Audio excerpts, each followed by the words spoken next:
МВД по Ингушетии продолжает непримиримую борьбу с наркоторговцами. Ежегодно в регионе фиксируют сотни случаев изъятия запрещенных веществ. Но большие деньги для кого-то на первом месте, и преступники занимаются этой деятельностью, несмотря на самые суровые наказания. Министерство внутренних дел ежедневно проводится работа по выявлению участников, которые занимаются незаконным оборотом наркотических средств. Проводится работа по выявлению, фиксации данной категории граждан. Министерство внутренних дел Республики Ингушетия в 2020 году направлено более 170 уголовных дел в суд, по которым устоялись приговора. Людей осудили по незаконному обороту наркотиков. А в 2021 году более 200 также приговоров вступило в законную силу по незаконному обороту наркотиков. А в 2022 году в Министерство внутренних дел направлено свыше 20 уголовных дел в суд, по которым приговора уже устоялись.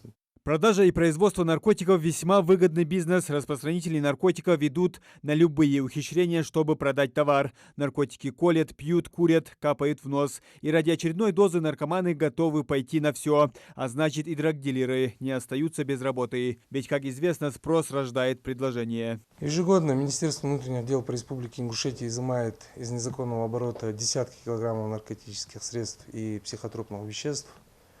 Год от года эта цифра растет, что, с одной стороны, говорит о повышении эффективности нашей работы, с другой, к сожалению, о том, что все больше жителей и гостей республики вовлекаются в незаконный оборот наркотиков.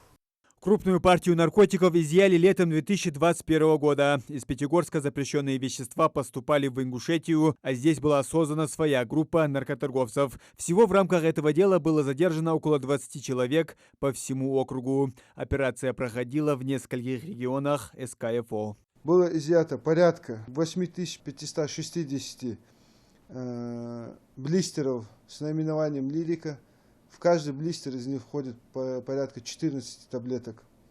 5213 флаконов с надписью «Тропикамид», огнестрельное оружие, боеприпасы, взрывчатые вещества, а также порядка 6 миллионов денежных средств, предположительно добытых незаконным преступным путем. Общая сумма изъятых препаратов и лекарственных веществ оценивается порядка 70 миллионов рублей.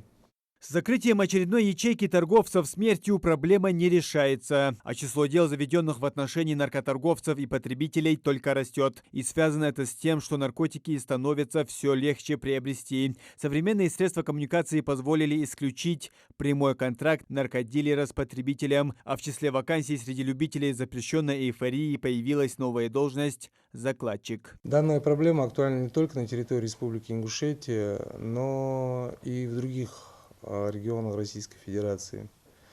В связи с этим большое значение приобретает изучение технических средств связи.